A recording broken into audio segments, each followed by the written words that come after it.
Les comento un poco, este trabajo que realizamos nos motivó mucho eh, poder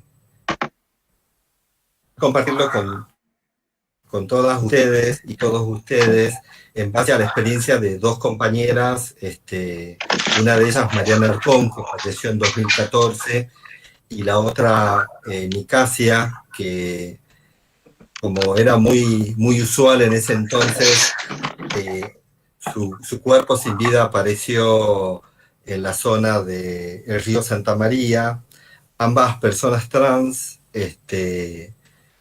y ambas personas que, salvando un poco las diferencias de décadas y de vivencias, son personas mayores.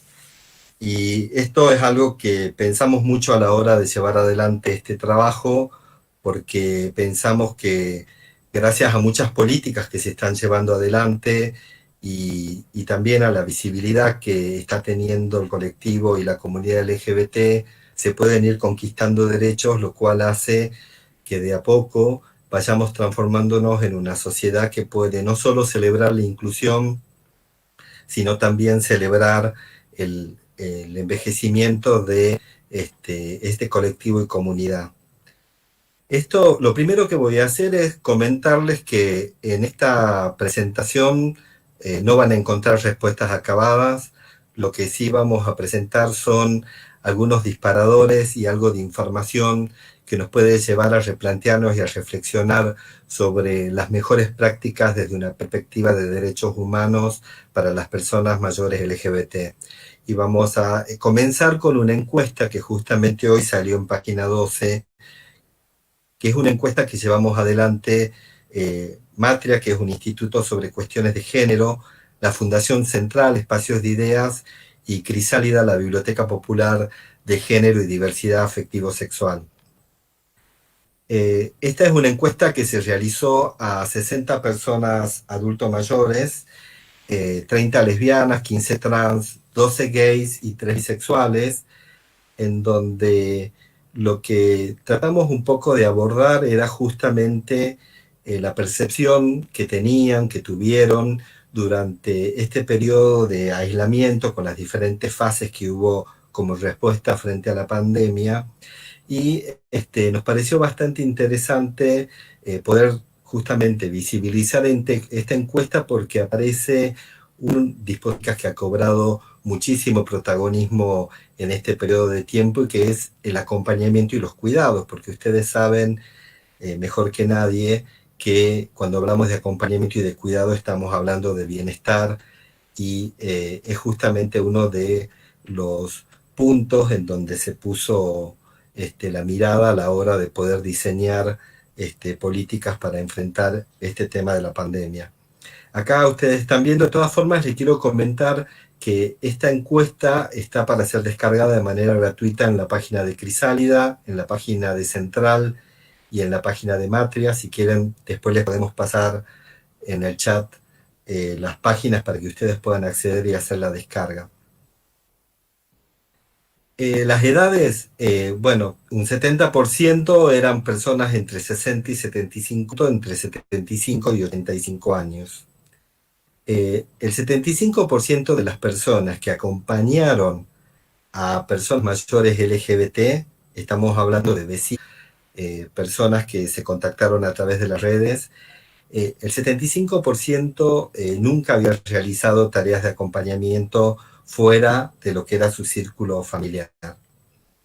Hay un dato que es muy interesante y que es que el 85% de las personas que realizaron las tareas de cuidado durante el periodo que les estábamos contando, que va de marzo a septiembre de este año, se trató de mujeres. Y muchas de ellas lo que comentaban cuando hicimos esta encuesta es a lo largo de su vida una serie de dinámicas muy vinculadas claramente con los roles de género, en donde habían realizado cuidados al hermano más chico, a la abuela, a una persona que estaba enferma. Entonces la idea de poder sumar a una persona más para cuidarla o acompañarla era algo que lo tenían como muy naturalizado, ¿no? Y que frente a las noticias y a lo que se conocía en relación a lo que estaba sucediendo a comienzo de lo que fue el aislamiento, muchas de ellas se sintieron motivadas a poder vincularse con personas mayores LGBT y realizar este tipo de tareas. Las vías de comunicación, bueno, la más usada fue el WhatsApp, seguido del Facebook. También apareció el elemento del portero eléctrico, acercarse y tocar el botón del portero eléctrico para preguntarle si necesitaban algo. Y algo que nos llamó mucho la atención es el uso que hubo de los teléfonos fijos, ¿no? Para poder hacer tipos de seguimiento, saber si estaban bien, si necesitaban algo.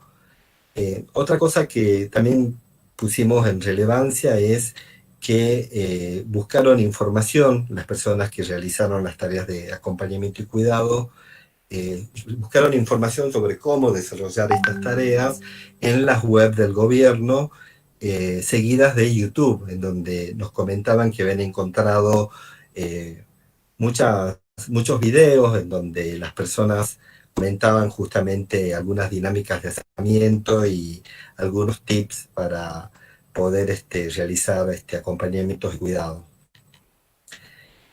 Algo que también nos llamó mucho la atención es que las personas que realizaron los acompañamientos, el 80% aprendieron cuestiones que pensamos que deberían ser parte de la currícula educativa, como es lo que debería integrar la educación sexual integral. Sin embargo, muchas de estas personas desconocían de qué estamos hablando cuando hablamos de lesbianas, de gays o de personas trans, ¿no? Y el 75% de estas personas cambió su postura frente a la ESI. Muchas de ellas nos comentaban que no entendían la razón de ser de la educación sexual integral, que de hecho se oponían a que sus hijos, hijas, hijes tuvieran educación sexual integral en las escuelas, y a partir de estas experiencias pudieron conocer, bueno, un poco más y empezaron a valorar la educación sexual integral. En la encuesta no lo refleja, pero hay un número que también, un porcentaje, que no es un porcentaje menor, es cerca de un 50% de las personas que cambiaron su opinión frente a la ESI, que le pidieron a sus hijos, hijas e hijes material de la escuela como para poder formarse y tener respuestas ante esta situación en la que necesitaban información para poder. Eh, Algo que nos llamó mucho la atención es que el 80% de las personas encuestadas, personas mayores LGBT, no se sentían identificados con posturas no binarias. De hecho, lo que nos recalcaban todo el tiempo era que uno de los elementos que más valoraban, defendían, estaba vinculado con identificarse con, ¿no? También encontramos que esa identificación eh, tenía mucho de performático, o sea, de reproducir características que consideramos que justamente hacen a determinadas hegemonías, ¿no? Como por ejemplo una masculinidad, y no abiertas a interpelaciones como podría ser pensarse desde una nueva masculinidad.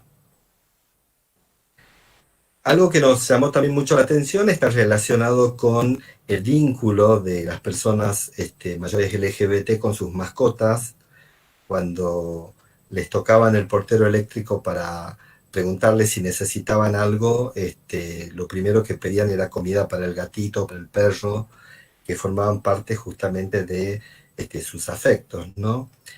Y como una contracara, muchas de estas personas contacto y no tuvieron contacto con familiares sanguíneos, eh, sobrinos, hijos en algunos casos, hermanos, hermanas, durante este periodo y en algunos casos no los tenían desde la adolescencia. Bueno, esta es la nota que les contaba, que salió hoy, que habla un poco sobre esta encuesta. Ahí está el enlace para que puedan seguirla, si les interesa, para poder leer un poco. De todas formas, les reitero, esta encuesta de las páginas de las tres organizaciones. Algo que nos sucedió durante este periodo fue justamente que una de las medidas del gobierno fue el IFE, y que fue un oxígeno para... El 90% de las personas mayores LGBT no pudieron acceder a él. Se habló del PUAM, que es una pensión para adultos mayores, pero esta pensión está a partir de los 65 años y podés gestionarla cuando acreditas esa edad. Un grupo de personas que era la mayoritaria de las encuestadas que quedaron en un periodo en el que no tenían respuestas de nada. No tenían los 65 para iniciar el trámite y, y fueron rechazadas cuando peticionaron el IFE.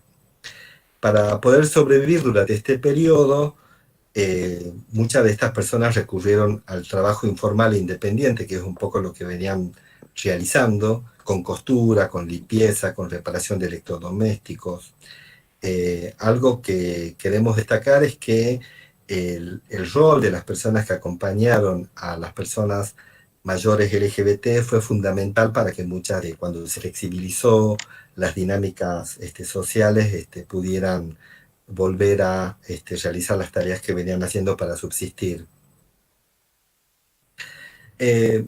Una de las cosas que nos preguntaban es por qué muchas de estas personas no habían accedido a determinados beneficios, y según lo que nos comentaron en las encuestas, habían vivido a lo largo de su vida muchas situaciones de discriminación en la administración pública, lo cual les había generado una resistencia a realizar cualquier tipo de trámite, ¿no? Algunas de ellas habían realizado denuncias, que no era un número mayor, pero la gran preferencia era no asistir a los espacios gubernamentales. Y cuando les preguntábamos hace cuánto que no iban, nos relataban que era fines de los 90, comienzos del 2000, o sea, hace bastante tiempo, y que habían optado por apartarse de situaciones en donde habían vivido violencia, pero sin hacer denuncias y sin interiorizarse cuáles eran los derechos que las asistían. Muchas de estas personas asistieron a espacios como cartas, parroquias e iglesias y damas de casa, que les proveyó módulos alimenticios durante este periodo, siempre gestionado o con la participación de alguna de las personas que les comentábamos que realizaron las tareas de acompañamiento, ¿no? Iban hasta el sindicato a retirar el módulo y se lo dejaban en la casa o cosas así. Respecto a las creencias religiosas, las personas encuestadas todas tenían algún tipo de creencia o práctica, el 45% evangelistas, el 30% umbanda o africanista y el 25% de la Iglesia Católica Apostólica Romana. Estos son algunos de los testimonios que me parecía que era interesante para poder leerlos y compartirlos, a modo también de reflexionar las circunstancias y los imaginarios que atraviesan a las personas que participaron de estas dinámicas.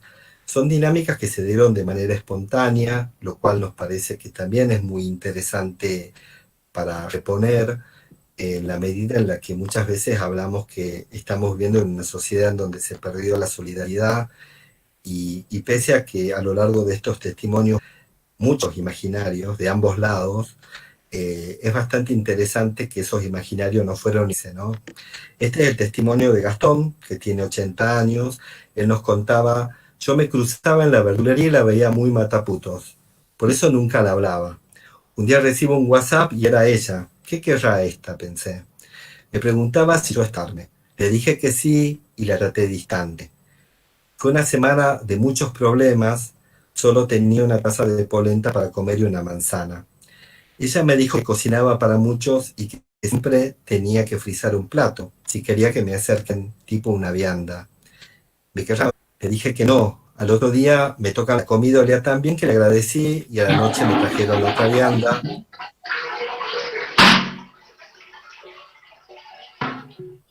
A los 2 días me llaman y me dicen que quería decirme algo. Cuando estaba contando esto, se le entregó. Yo pensé, ahora me cobra la comida. Y me preguntó si yo tenía diabetes o algo así porque quería incluir postre. Dije, vos nunca me hablabas en la verdulería. Me dijo que no se... Trátame como quieras, le dije. Ahora hasta los hijos y el marido me saludan y hablan. En el relato de Gastón, muchos de los resabios de situaciones de violencia que vivió justamente el colectivo LGBT y que hace que generen una actitud muy a la de se acercan a brindarle algún tipo de ayuda, ¿no? La mayoría de los casos han cosechado muchísimas decepciones a lo largo de su vida, muchísima violencia. Entonces, esta cuestión de estar a la defensiva es algo que encontramos bastante seguido, ¿no? Belén, la más grande, me dijo una noche, mamá, la señora esa que es machona, que vive en el noveno, está siempre sola, ¿necesitará algo? Quedé pensando y la fui a ver al otro día. Su preocupación eran sus gatos. Como tenemos gatos y compramos las bolsas grandes, le ofrecí compartir. Eso llevó a una cosa y a otra. Hoy hacemos compras para ella hasta en la farmacia. Ahora sé que no es señora machona, sino un varón trans y se llama Joaquín. Este es el testimonio de Mirta, de 50 años, que bueno, ella nos fue contando todo este proceso que le da y desde un lugar de enorme desconocimiento, porque ella no conocía, realmente desconocía que existían varones trans, y el contacto con Joaquín le permitió justamente poder dimensionar el desconocimiento que también tenía o que tuvo en relación a la diversidad sexual y las identidades de género. Este es otro testimonio, nos vimos en la panadería, porque me gusta mucho Lizzie, por Lizzie Tagliani, y tenía curiosidad de hablar con alguien trans. Cuando comenzó la pandemia fui a la panadería y estaban esperando un cadete para hacerle llegar una compra. Y me ofrecí a llevársela. Ni bien abrió la puerta, pegamos buena onda. Ella me enseñó cómo tratarla porque a veces se me escapaba el masculino, pero hoy es parte de mis amigas y antes de ir a hacer mis compras le toco al portero eléctrico para ver qué necesita. Este es otro relato también. eh, bueno, este es un relato que era mucho más largo para poder compartírselo a ustedes. Lo poco dice, entonces compré las verduras y fui a llevarle. No me acordaba el número del departamento y le pregunté a un vecino y me dijo un apellido que conozco. Entrego la bolsa y le dije, vos sos, mencionando el apellido, que por razones obvias no lo pusimos en el informe. Yo conozco un arquitecto de ese apellido, trabajé con él algunos años y me respondió la Kathleen, que es la mujer trans que relata, que es parte de este relato, le contestó, sí, es mi hermano, nada de él desde que me echaron de mi casa a los 13 años. No supe qué decirle y le pedí disculpas. Me dijo que la familia es la que una construye y que yo le estaba dando más afecto que le dio su familia en toda su vida. Es algo que también aparece muy reiterado a lo largo de todo lo que fueron las entrevistas y lo que nos comentaban las personas mayores LGBT que participaron de esta encuesta, y es la ruptura con los vínculos familiares de los 11 y los 15 años de edad. Estamos hablando aproximadamente de la década del 60. Eh, Tuvieron que armar una vida y apoyarse en redes de contención que muchas veces estuvieron conformadas por afectos que fueron conociendo a lo largo de sus vidas, ¿no? Este es otro testimonio, es de una persona trans que no nos pidió no identificarse, sobrino, pero ya es un hombre y se incomoda de verme. Todavía me dice tía. Lo veía con suerte una vez al mes porque su mamá, mi hermana, le hizo prometer eso. Cuando empezó lo del virus no lo vi más. Me llevó una vez y se le notaba incómodo, debe haber creído que le iba a pedir que venga a verme. También esto es algo que aparece en muchos de estos relatos. Las personas mayores LGBT tienen una percepción de la incomodidad o de lo que pueden provocarle a sus familiares, y en muchos casos cuando nos comentaban estas historias lo hacían justificando a esas familias que no tenían ningún tipo de contacto ni acompañamiento ni apoyo a estas personas, ¿no? Hasta que ella me llamó, yo usaba el teléfono fijo para quejarme por falta de servicios, de gas, de luz, aumento en las tarifas.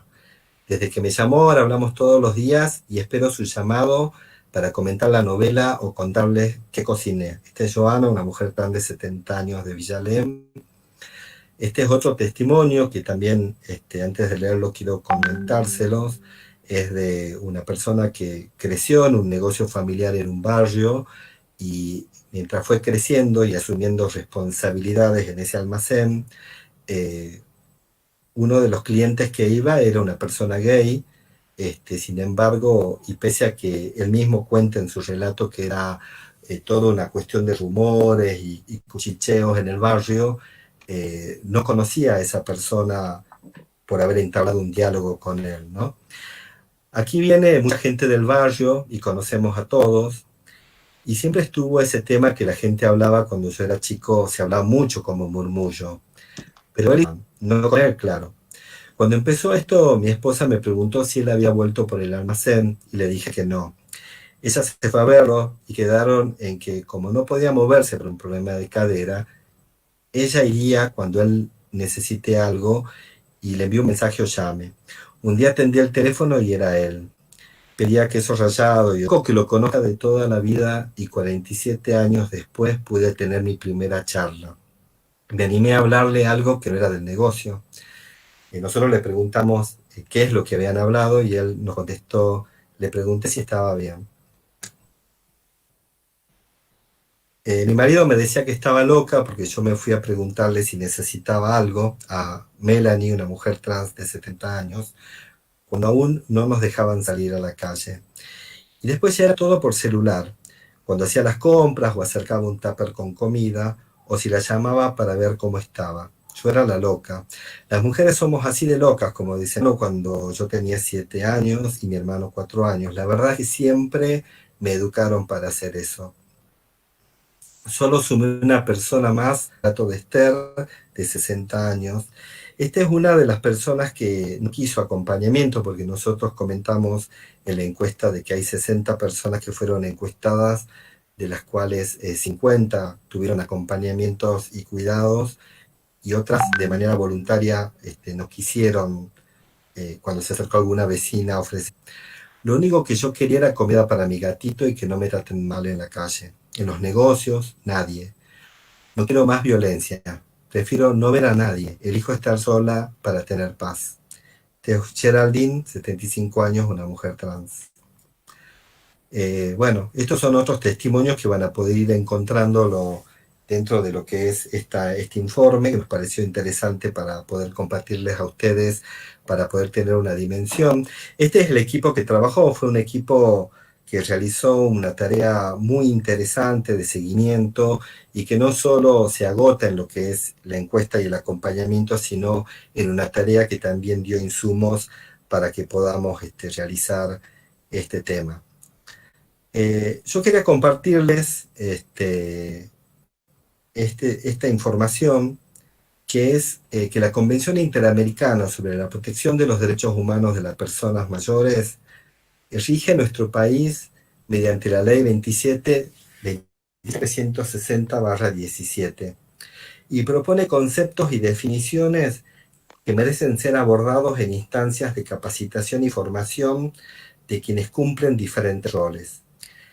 En base a esto, queremos compartirle ahora de manera bastante rápida un documento que realizó el PAMI junto a la Defensoría del Público y que nos parecía bastante interesante para poder compartirles siguiendo esta lógica de gestión, ¿no? De cómo se puede gestionar recursos e información que puedan ser herramientas para poder garantizar el bienestar y la autonomía de las personas mayores, no solo LGBT, sino de todas las personas mayores. Esta es una de las recomendaciones que tiene que ver con tratar de evitar expresiones, imágenes y estereotipos y prejuicios que tengan connotaciones discriminatorias sobre la vejez y el envejecimiento. Este es un compromiso que, más allá de realizar o no tareas de acompañamiento, podemos realizar desde la forma en la cual estamos elaborando algo hasta la forma en la cual nos estamos comunicando, y que es realmente una tarea muy importante para poder construir una sensibilización respecto a la ciudadanía. Si empezamos a hacer pequeños cambios en la manera en la que nos repercutir en las otras personas y podemos apostar a un cambio en la sociedad, ¿no? Después otra cuestión es utilizar la expresión persona u otras expresiones como adultos mayores o como abuelo, abuela, que es algo que muchas veces activa. Muchas de las personas mayores LGBT no tienen hijos, no tienen nietos y termina siendo que genera como bastante angustia según los que nos comentaban, justamente porque visibiliza como una única dirección en relación a los que pueden ser los proyectos de vida, ¿no? Evitar las posturas y expresiones paternalistas e infantilizantes. Esto es algo que en nuestra cultura está muy arraigado, esta cuestión de tratar a las personas desde una lógica bastante paternalista, y es algo que realmente no tan solo desde lo que son las expresiones, sino también desde las dinámicas y el vínculo que establecimos con las otras personas, es muy importante ponerlo en relevancia, ¿no? Algo que nos decían muchas personas que entrevistamos es que no quieren ser cuidadas, lo que quieren ser es acompañadas, porque sienten que muchas veces cuando se vinculan con otras personas que quieren darle algún tipo de ayuda, esa es un impedimento para poder desarrollar su autonomía. Desestimar el uso de frases e imágenes que asocian a las personas mayores con la pasividad, la inactividad, la improductividad y la tristeza. Identificar a las personas mayores como el grupo social más heterogéneo, respetado y visibilizando la diversidad cultural. Visibilizar la sexualidad y la diversidad sexual durante la vejez. Hay muchas personas que a partir de los 50 o 60 vivir la vida que siempre quisieron tener. Y esto también es un proceso bastante interesante, ¿no? Una de las personas que entrevistamos nos contó que llevó una vida hetero mucho tiempo, con encuentros clandestinos para poder vivir su sexualidad, y que cuando envió llevar una vida abiertamente gay. Y se encontró con una mirada social en donde la sexualidad y el erotismo estaba solamente reservado para las personas más jóvenes. Y esto es algo sobre lo cual tenemos todavía que trabajar como sociedad, porque hace también justamente al reconocimiento de las personas mayores LGBT y de las personas mayores en general, ¿no? También incluir testimonios dentro de las agendas mediáticas, que nos parece que es muy importante.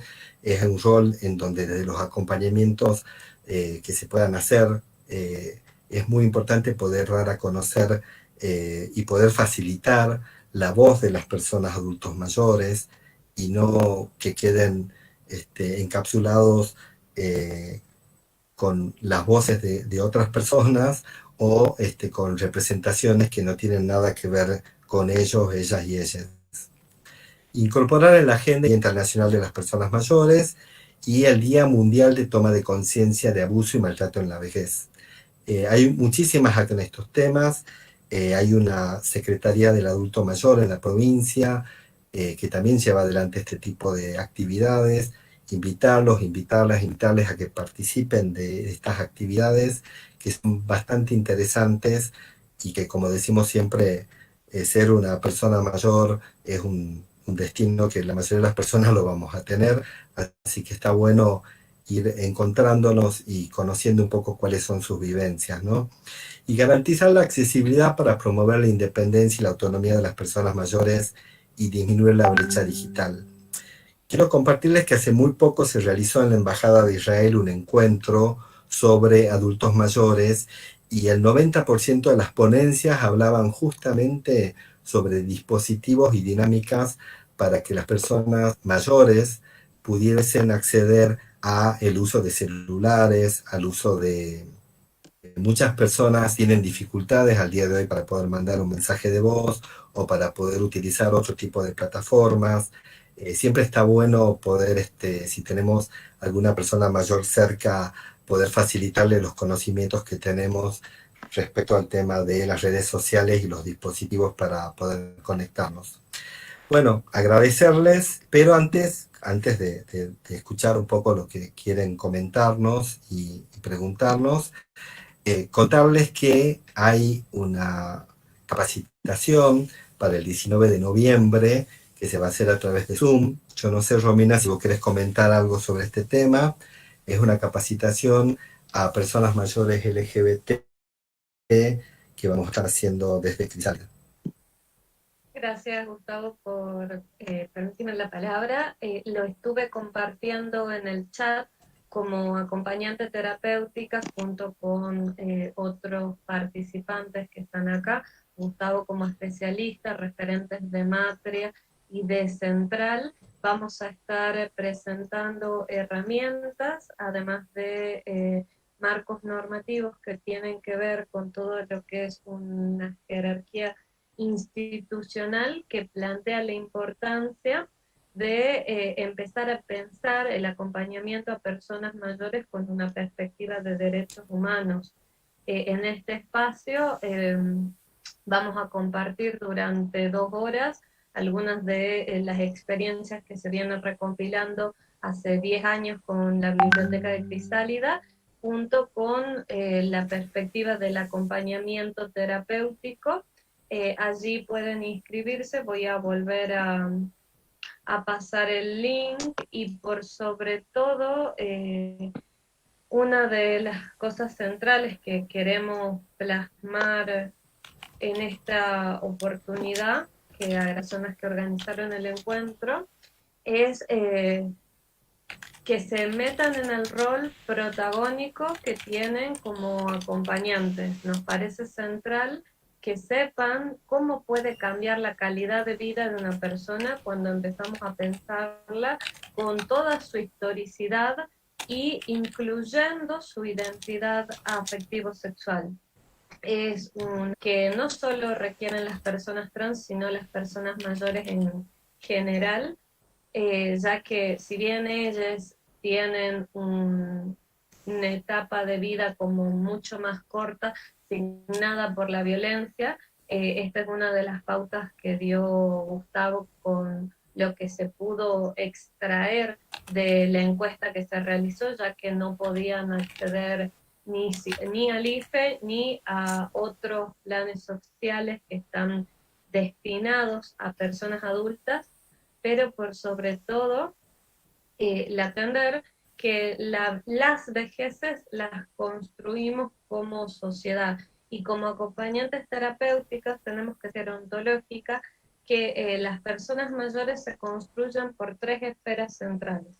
Una, la persona mayor que yo vi en mi infancia; 2, la persona mayor que la sociedad dice que podemos ser; y 3, la persona mayor que fueron nuestros padres. Entonces es muy importante ver qué tipo de ambiente queremos como personas mayores, futuras personas mayores, y también responsabilizarnos desde lo individual, ponerle el cuerpo que queremos permitir. Eh, Eso era el aporte que tengo, así que si hay preguntas, consultas, dudas, pueden pasarlas por el chat o pedir la palabra. Gracias.